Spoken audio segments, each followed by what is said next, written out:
Hi there, and welcome to another episode of the Strong by Design podcast. I'm your host today, Coach Chris Wilson, and I'm delighted to have a guest of ours that we've known here at Critical Bench for a long time. This is somebody that has been doing what we do and, in the online world, so to speak. And Mike Westerdahl, the founder of Critical Bench, came to know Joe some years ago, and we have certainly kept in touch over the years. And Joe can be a really great resource for all those business owners out there, those people that are exploring new ideas during this very challenging time. And Joe has really been able to pull through and be successful in both brick and mortar and the online world. And so he has a lot of great information to share. I'm really excited to get to hear his story a little bit more as well, get to know him better through conversation, which is really all a podcast is. It's a conversation that I look forward to having with somebody that we get to share with the world and help people. So it doesn't get much better than that. So Joe Hashey, welcome to Strong by Design.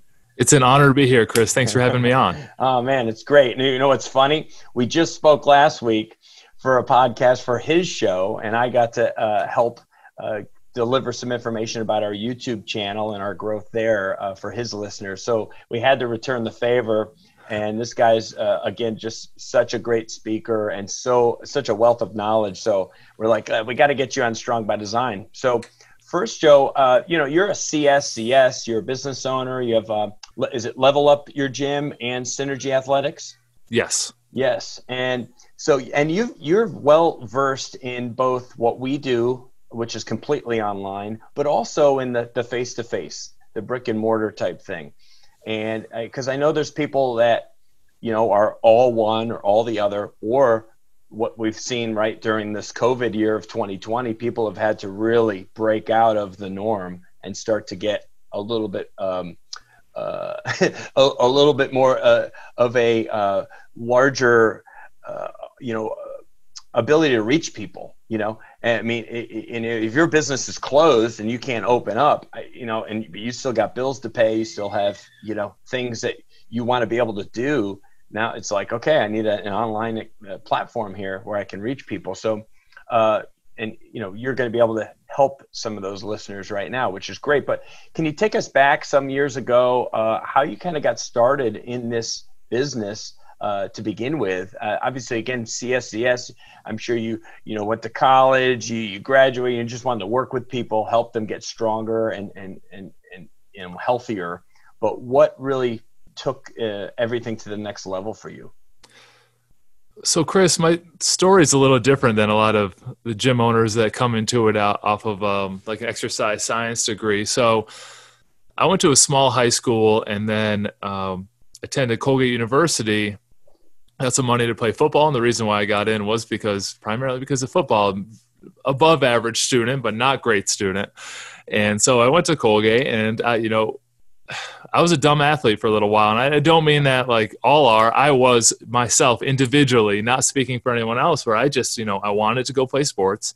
I wanted to go to a cool university. I had a good reputation. I was, went to my classes and everything, but I didn't really have a great vision on what I wanted to do or become out of high school. So I decided to be a political science major, thinking maybe I'll go into law. Maybe I'll continue with politics. Thank goodness I did not. And got out of school, and I really loved the teaching side of things. So I spent a year as a substitute teacher teaching business and computer programming to high school students, and I had a knack for it and enjoyed it. So I went back and got my master's. Now, there's two big things that influenced me during that time. Is number one, as my football quote-unquote career progressed, I ended up having 4 knee surgeries and got banged up and wasn't able to complete the last couple of years. And I knew that my training wasn't as good as it should have been. And I really liked the training aspect. I liked the collegiate strength and conditioning, but I came into it weak and I came into it underprepared. And I didn't want that to happen to any other athletes. And the second thing that happened is I started my master's program. My father ended up passing. He was very unhealthy. He was 52 at the time. He had heart issues. My grandfather on his side passed of 6 heart attacks when my dad was in high school. It was a family history of not taking care of themselves, smoker, drank 2 liters of Pepsi and ate Spam every day. And so I had these two influences on me that was directing me towards helping people live longer and healthier lives, whether it was athletes, which we initially started with, or whether it was adults, which was directly influenced by the passing of my father. So I get out of college and I get this job teaching high school economics and U.S. history. And a couple of college athletes from the area and I get together. We start running football camps. And we start a small gym in my garage basement. And that's kind of where I started online, because we had such a limited space. And this affects what we're doing now. We had such a limited space that we could only have 5, 6, 7 people in there. We had capacity limits. So we wanted to reach and help more people. We had to do it through online. And I was able to buddy up with a couple mentors in the online space and start developing where a lot of people know us from, the Synergy Athletics YouTube channel, which we one day aspire to be like Critical Bench and what they have. But we did it for about 5 years. We get about 10 million views on it currently. And it opened a lot of doors for me to learn more. So I spent a lot of time during those 5 years traveling and learning from other people like Mike over at Critical Bench. A friend of mine, Jim Smith, was just about an hour down the road. So I'd buddy up with him and he'd take me to seminars and go up to different colleges. I actually have my Vermont University t-shirt on underneath this from going up and being able to speak there through Scott Caulfield and the NSCA. And I just started traveling around and trying to learn as much as I possibly could from all these places, because I had a little chip on my shoulder that I did not study exercise science in undergrad. So I wanted to chase that all around and try to almost make up for it as I started the online and physical tiny garage gym. Wow. Take a breath. Yeah. I don't know. That's a long story, but there's the start. Yeah, I like it. That's pretty impressive. But isn't that life, though, for you, how we have a tendency to change gears? We start going in one direction when we're in those, late teen, early 20s, and then we kind of pivot and start going in a new area, a new direction that we really didn't have in mind, but we felt maybe a calling or just a real passion for it. You had a personal interest in it for yourself, for your own physical strength and conditioning. And then you're like, man, I can really probably use this to help people. And, this is what people need, what young people need in order to have more success at the higher level. And so that's awesome. So that kind of takes everybody up to kind of where you got going and got your start. And since then you've done quite a bit. You started in your gym in a basement, as you said. Now you have 3 locations. You have a following on YouTube where you've been able to reach a lot of people and help people there. And so really, what has the last, and we'll talk about all kinds of things, but what has the last year looked like for you, considering all that we've had to endure, since March? Yeah, so a little bit of a prequel up to this last year. About 5 years ago, we were doing the online, we were doing the physical space, and I was teaching school still. And it got to the point where, very conservative financially, that we would live off of just the gym income and bank the whole teaching income as like reserves to help grow the company, because we never really invested money other than our original $5,000 we put into it.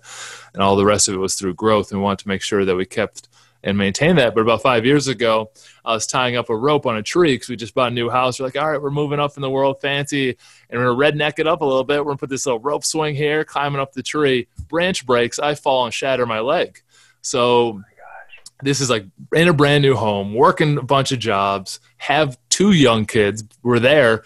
I'll pat myself on the back. I don't like to do it very often. I did not swear when I fell out and broke my kids were there. I just like, hey, get mom. And they had to kind of get me in the hospital and put the leg back together. And that's when I decided I had a lot of time to think about what I was really passionate about. And it was more about working with people in person.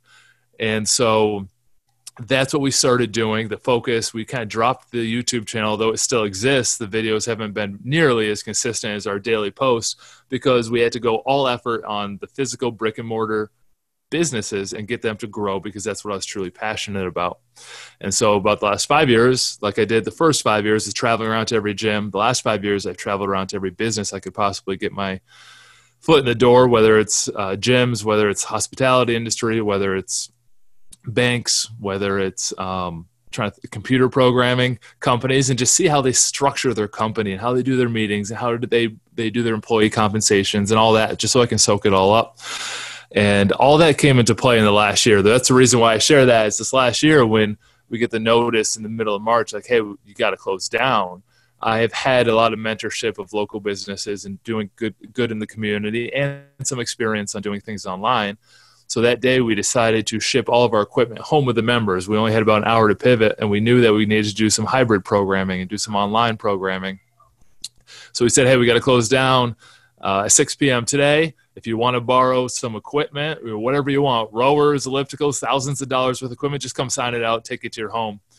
So we could empower them, because we didn't know how long the shutdown would be. We could empower them to continue their exercise using our online model, but also make it quote unquote sticky, that they want to stay with it, because we lead with goodwill. We lead with community support and set up this time for success, because it's a community and goodwill effort more so than it is a sets and reps effort. Wow, that's pretty commendable of you. I don't know that I've heard of other business owners taking such a leap there of faith in their members and in trust. But when you trust people like that, I mean, you're letting them leave with, $1,000 piece of equipment or multiple, tools like med balls and sandbags and kettlebells and dumbbells and all this stuff, so that they, like you said, feel this empowerment that, I'm in my home. I almost feel a responsibility or an obligation to Joe, to the business, to stay committed, to stay, at this. And so how has that looked since then? You guys are still, obviously you're up north in the Northeast. Are things still very similar to where they were March, April, or have you been able to open up a little? Yeah, so a couple points. One of my local mentors, one of those people you'll never read about online, but it's just an amazing business person, gave me my first book about 4 or 5 years ago called The Go-Giver. And that's still one of the most influential books I read. And it's just a mindset of doing good, and what you put out comes back to you. And we really had to take a leap of faith with sending all that gym equipment out. But the reality is we sent out maybe $80,000 to $100,000 worth of gym equipment across our 3 locations to members' homes. These are personal training members, so we do know them. But we had to take that leap of faith that people would bring it back. And so 6.5 months, we were able to reopen in New York, and we gathered it all back. And it did all come back, and the members stayed with us during the time off. We did have a drop-off of some vulnerable population or people that didn't have the ability to work out at home. But the reality was either we send it all out and we do just give as best as we can and serve, or we're going to go out of business anyway, so it doesn't matter.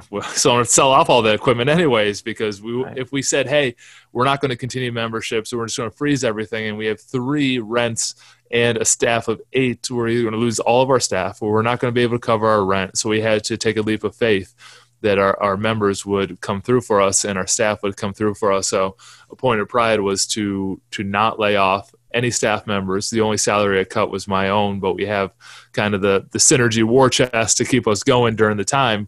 Then it gave me some time to create the Level Up Your Gym to help teach other gym owners some of these philosophies and tactics on how to get their gyms to survive. Because as an industry, I think it's really important that we're in a transition phase. If you look back kind of the 90s and early 2000s, you had the commercial gym, still kind of like the Gold's Gym was kind of seen like a guy's club.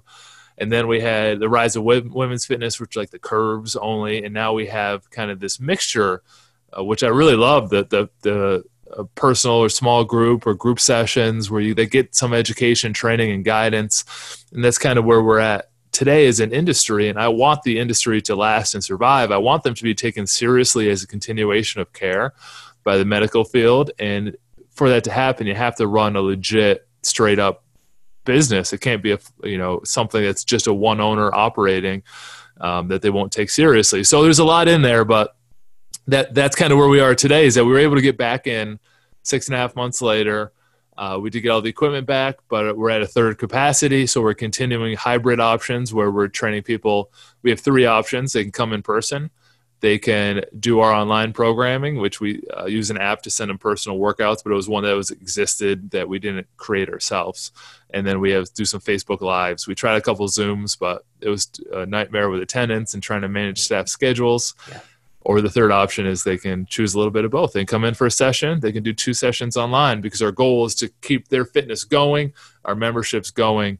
And so we created some hybrid options using our online knowledge from before.